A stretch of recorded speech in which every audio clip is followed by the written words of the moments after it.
Drama today from the defense at the deadly chokehold trial of Marine veteran Daniel Penny, a forensic pathologist, contradicting the New York City medical examiner and saying Mr. Penny may have pinned the neck of Jordan Neely to the floor of a subway train, but it wasn't the chokehold, he says, that killed Neely.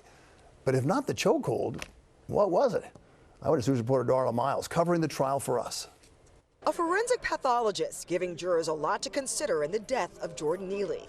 Dr. Satish Chandru, an independent expert known as the forensic doc, rebuffing the medical examiner's ruling that Neely died of a chokehold death. He testified a chokehold death has two phases. He didn't get to the point of unconsciousness, therefore you can't have a chokehold death. Unconsciousness always precedes death. You have to look for another cause of death. Instead, Dr. Chandru testifying it was Neely's psychotic crisis, K2 synthetic drug use, and a sickle cell crisis that caused his death.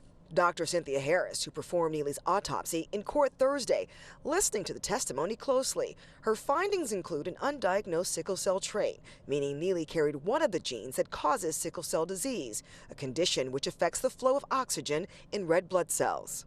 During cross-examination, prosecutors going after Dr. Chandru's credibility, pointing to his $600 an hour rate as a consultant who appears on TV, earning him upwards of $5 million a year. He testified, seeing a video and saying, "Oh, it's a chokehold. When I saw they rendered that decision on the second day, it was shocking. In Miami, that would have never happened." Prosecutors pressing, "You're saying you know better than the New York City office of the medical examiner? You know this is the biggest office in the country." Pressing even harder, they asked, "You knew if you agreed with them, you would not be hired by the defense."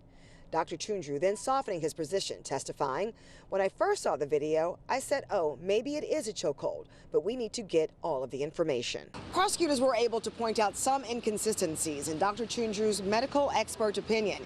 He will be back on the stand Friday morning after 3 grueling hours on the stand today.